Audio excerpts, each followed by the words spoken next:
Hi friends, good morning. ఇప్పుడు మనం ఒడిశాలోనున్న Mahendragiri hills దగ్గర ఉన్నాం. ఇంకా హిల్ దగ్గర మనం వెళ్ళలేదు, ఇంకో 10 కిలోమీటర్స్ ఉంది హిల్ దగ్గరికి వెళ్ళాలంటే. సో ఇది ఒడిశాలోనే second highest peak. First highest peak వచ్చి డియోమాలి. సో ఇక్కడ మీకు వాటర్ కనిపిస్తుంది చూసారా, ఈ వాటర్ అనేది మహేంద్రతనియా వాటర్ ఫాల్స్ అనమాట. ఈ వాటర్ లా ఫ్లో అవుతూ ఆంధ్రాలోని బార్వే దగ్గర ఉన్న బే ఆఫ్ బెంగాల్లో ఈ వాటర్ అనేది కలుస్తూ ఉంది. సో ఈరోజు ఈ ప్లేస్ మొత్తం ఎక్స్ప్లోర్ చేయడానికి వచ్చాం.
హాయ్ ఫ్రెండ్స్, మనం మహేంద్రగిరి వచ్చేసాం.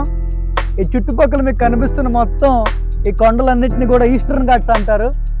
ఇవి తూర్పు కనుమలు అంటారు తెలుగులో వీటిని. ఇవి ఒడిస్సాలోనే నార్థన్ పార్ట్లో స్టార్ట్ అయ్యి ఆంధ్ర, తెలంగాణ, కర్ణాటక ఈ ప్రాంతంలో మొత్తం ఉంటుందన్నమాట.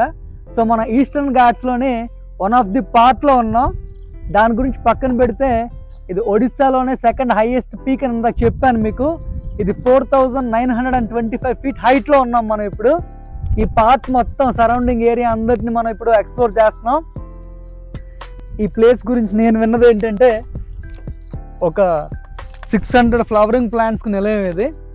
ఓకే. 1986లోనే ministry of forest and environment వాళ్ళు దీన్ని బయోడైవర్సిటీ హాట్స్పాట్ గా గుర్తించారనమాట. 1986లో. ఓకే, అంటే సుమారుగా 35 ఇయర్స్ అయింది. ఓకే. అలానే రీసెంట్ గా 2014లోనే ఇక్కడ చాలా మెడిసినల్ ప్లాంట్స్ కూడా అవన్నీ ఉన్నాయని, ఈ ఏరియాని చాలా జాగ్రత్తగా కాపాడుకోవాలని చెప్పి బయోడైవర్సిటీ బయోస్పియర్ రిజర్వ్ అనమాట.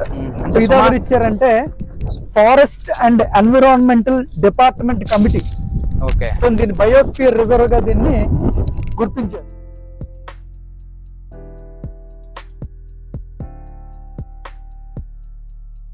సో ఇవేమైనా మీరు పాడు చేయడానికి కానీ, ఈ టెంపుల్ డెస్ట్రాయ్ చేయడానికి కానీ ఏదైనా మీరు ట్రై చేస్తే, సో యాక్ట్ కింద మనం 1 lakh ఫైన్ అయినా పే చేయాల్సి ఉంటుంది. 2 years జైల్లో ఉండాల్సి వస్తుంది. జాగ్రత్తగా చూసాం వెళ్ళిపోయాం అన్నట్టు ఉండాలి. ఇది జుదిస్టర్ టెంపుల్ అని, వే టు జుదిస్టర్ టెంపుల్ అని రాస్తుంది. అంటే మనం ఇప్పుడు వెళ్ళేది జుదిస్టర్ టెంపుల్ దగ్గరికి. ఓకే. 3 లాంగ్వేజెస్ లో ఇక్కడ మెన్షన్ చేశారు. Okay. So Hindi, English and Odia. ఇప్పుడే ఎంటర్ అవుతున్నాం అనమాట. ఇది ఎంట్రన్స్. యాక్చువల్గా ఈ ఎంట్రన్స్ లో మనకి ఇక్కడ నంది కూడా పెట్టారు. అంటే లోపు శివుని యొక్క లింగం ఉంది. సో ఒకసారి మనం గుడిలోకి వెళ్ళి చూద్దాం ఎలా ఉంది, ఏటి పరిస్థితి అనేది తెలుస్తుంది. ఈ గుడిలో లింగాన్ని ప్రతిష్ఠించున్నారు మనం కరెక్ట్గా చూస్తే.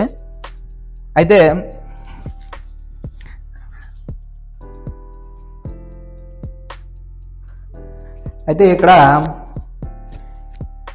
పూజలు జరుగుతున్నాయి అన్నమాట.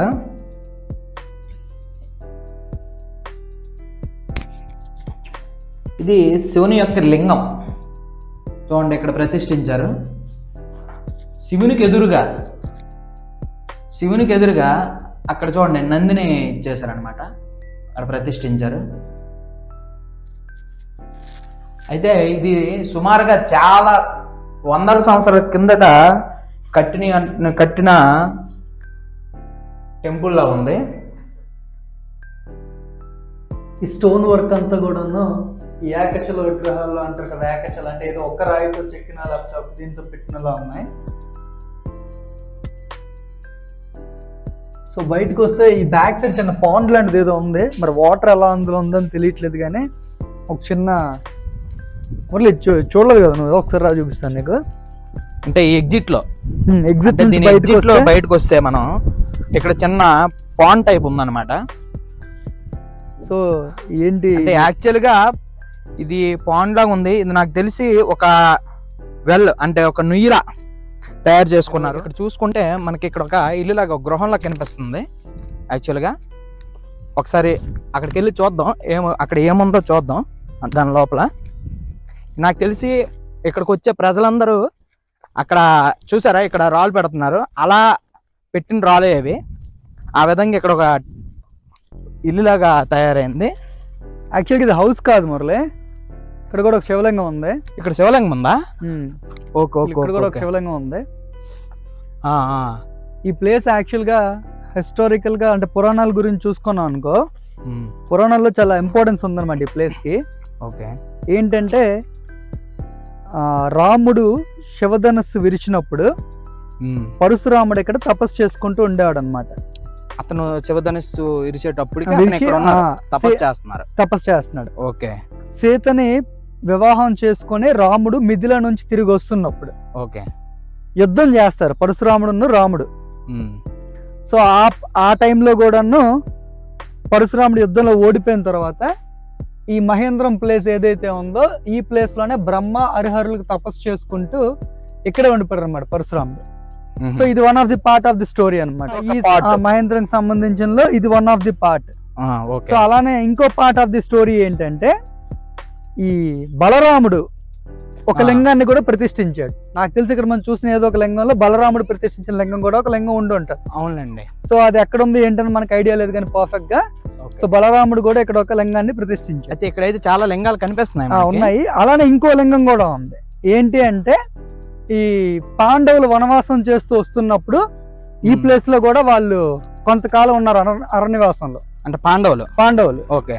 ఆ టైంలో ఏంటంటే అర్జునుడు వీళ్ళెవరికి చెప్పకుండా సముద్ర తీరానికి వేటకు వెళ్తాడు అనమాట.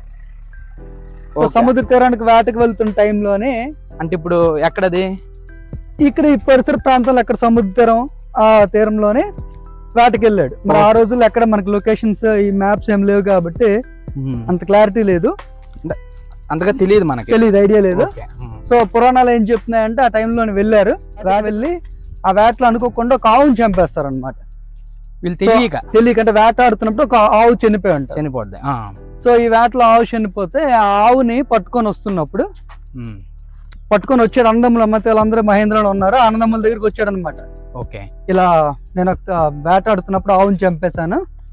సో ఏంటి అంటే ఆ వస్తున్న త్రోవలో ఆవు తాలూకు 1,00,00,000 రక్తపు చుక్కలు, ఆవు తాలూకు 1,00,00,000 రక్తపు చుక్కలు బారువా దగ్గరలో పడి కోటి లింగేశ్వర ఆలయం అని ఒక ఆలయం వెలిసింది అక్కడ బారువా దగ్గరలో. ఓకే. సో ఈ విషయం తన తమ్ముళ్ళందరికీ చెప్తే వాళ్ళు ఏం చేశారంటే పాప పరిహారార్థం కింద ఒక శివలింగాన్ని పాండవులు కూడా ఇక్కడ ప్రతిష్ఠించారు. అంటే ఆ గోవుని చంపేమో దీంతో లింగాన్ని అనమాట, దానికి పాప పరిహారం కింద ఒక లింగాన్ని ప్రతిష్ఠించారు. ఓకే. సో ఇక్కడ కనిపిస్తున్న అన్ని శివలింగాలే. మరి ఎవరు ప్రతిష్ఠించినవి ఏంటి ఎలా ఉన్నాయి మనకు ఐడియా లేదు. ఓకే. బట్ ఇక్కడ మనకు కనిపించే అన్ని కూడా శివలింగాలే టోటల్ గా. ఇది ఎక్కడో శివలింగం ఉంది,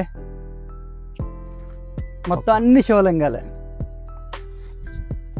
సో వే అంతా ఇదే అనుకుంటాను పైకి. ఓకే. అంటే ఇప్పుడు మనం భీముడి కొండకి వెళ్ళే తావిదే అంటారు. ఇదే ఇలా వెళ్ళడమే ఇంకా. ఓకే. అంటే ఆల్మోస్ట్ మనము ఇక్కడ జుదిస్తారు టెంపుల్ వరకు వచ్చేసాం. అక్కడ నుండి వాకబుల్ డిస్టెన్స్, బై వాక్ పైకి వెళ్ళాలి మనం ఎక్కడికి రావాలన్నా. ఓకే.